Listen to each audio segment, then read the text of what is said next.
Hello friends, चलो let's start. Question eighth करते हैं। इससे केस सिनेरियो एट्थ करते हैं। इससे पहले मैंने आपको 7 केस सिनेरियोज करा दिए। तरीका वही है, पहले नीचे आके क्वेश्चन पढ़ो। Which of the building income is chargeable to tax under that house property in the hands of Sonu. ठीक है भाई, देख लेंगे। Which of the following payment और expenditure is allowable as deduction while computing the income under the head house property in respect of the building at Chennai and Kochi। तो कौन सा expenditure allow होगा वो हमें ऊपर देखना पड़ेगा सर। ठीक है। Under which head of the income the amount receive from mister Raju would be chargeable to tax. ठीक है, राजू वाली कहानी है। And what is the amount chargeable to tax under the head income from house property in the hands of mister Sonu. ठीक है, चलो इस scenario पढ़ते हैं। For the assessment year 26-27 mister Sonu submit the following information. ठीक है, बिल्डिंग एट चेन्नई कोची दोनों है, म्यूनिसिपल वैल्यू दिया हुआ है, स्टैंडर्ड रेंट दिया हुआ है, फेयर रेंट दिया हुआ है, रेंट रिसीव दिया हुआ है। अगर मैं चाहूँ तो यहाँ से मैं जीएवी तो निकाल सकता हूँ दोनों की। तो सर जीएवी निकाल लेते हैं सर।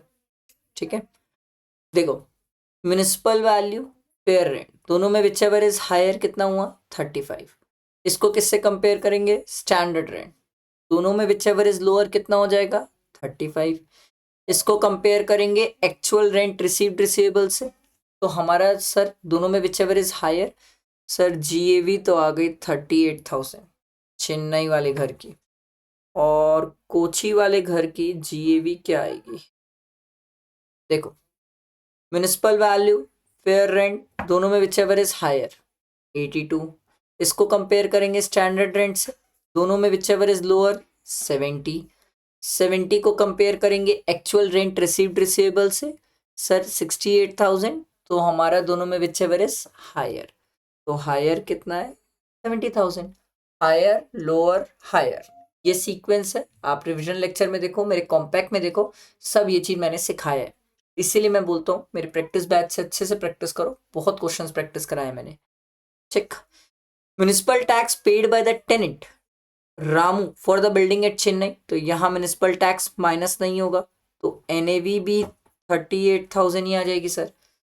यहाँ पर दिया हुआ sir and paid by mister Sonu for building at Kochi, तो सोनू ही तो ओनर है सर, तो यहाँ आप म्यूनिसिपल टैक्स माइनस कर लोगे सर, 66,000 हो जाएगी आपकी एनएवी। ठीक है। रिपेयर्स ये आता नहीं है सर, लैंड रेवेन्यू आता नहीं है, इंश्योरेंस आता नहीं है, interest on loan borrowed for the payment of municipal tax. ओ भाई, interest on loan for municipal tax नहीं, इंटरेस्ट ऑन लोन मिलता है पर घर का मिलता है, म्युनिसिपल टैक्स पे करने के लिए लोन लिया उसका इंटरेस्ट नहीं मिलता सर, ये मैंने कभी नहीं पढ़ा है। और ये सब खर्चे इसलिए नहीं मिल रहे हैं क्योंकि हमें 30% स्टैंडर्ड डिडक्शन मिल जाती है। ठीक है। Nature of occupation let out for residence and let out for business. ठीक है, हमने भले रेसिडेंस के लिए दिया हो बिजनेस के लिए दिया हो, हम कौन से हेड में आते हैं सर IHP में। ठीक है, तो यहां पर आप चाहो तो सर 30% स्टैंडर्ड डिडक्शन माइनस कर सकते हो, यहां पर भी 30% स्टैंडर्ड डिडक्शन माइनस कर सकते हो, 38,000 माइनस 30%। ठीक है, और ये 66, अरे यार 66,000 माइनस 30% 46,200। ये मैं इसलिए कर लिया क्योंकि उसने मुझसे टोटल IHP की इनकम पूछी है नीचे। ठीक है, अगला, Mr. Sonu is constructing one more building in Mumbai during the previous year 25-26। ठीक है, mister Raju a film director took on rent the building under construction है भैया, बिल्डिंग बनी नहीं अभी, under construction in Mumbai at 5,000 per month for his film shooting. The construction of the set building would be completed in April 2026। Sir मेरा previous year 25-26 है, इस साल building बन के तैयार नहीं हुई है, बिल्डिंग बन के तैयार हो रही है 26-27 में, तो इस साल प्रॉपर्टी अंडर कंस्ट्रक्शन है। ठीक है, इस साल प्रॉपर्टी अंडर कंस्ट्रक्शन है, तो अंडर कंस्ट्रक्शन प्रॉपर्टी से अगर कोई भी रेंटल इनकम हो तो वो कहाँ जाती है IUS में जाती है सर। तो लो सर, अब तो फटाफट क्वेश्चन के आंसर्स भी मिल गए, ये राजू वाला मिल गया IUS की income, Mr. Sonu is a real estate developer and letting out property is not the business. लो यहाँ से वो और क्लियर कर रहे हैं कि जो ऊपर 2 घर की इनकम आ रही है, 2 बिल्डिंग्स की इनकम आ रही है, वो आपको IHP हेड पे ही लेना है. तो और सर अब फटाफट आंसर कर लेते हैं. Which of the building income is chargeable under the head house property? Sir दोनों.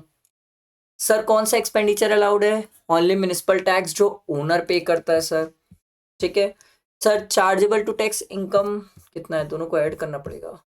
46,200 प्लस 26 46,200 ये दोनों को ऐड कर लेते हैं सर.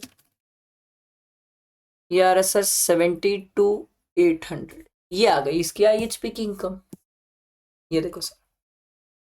समझ आया कैसे सॉल्व हुआ? तरीका मेरा अप्लाई करो, डेफिनेटली आंसर्स आएंगे. मजा भी आएगा, कॉन्फिडेंस आएगा सर कि कैसे केस सिनेरियो को हैंडल करते और टैकल करते सर. ठीक है चलो, लाइक करना, फ्रेंड्स को शेयर करना. इसके बाद नेक्स्ट वीडियो में नेक्स्ट केस सिनेरियो देखेंगे. ठीक है, थैंक यू.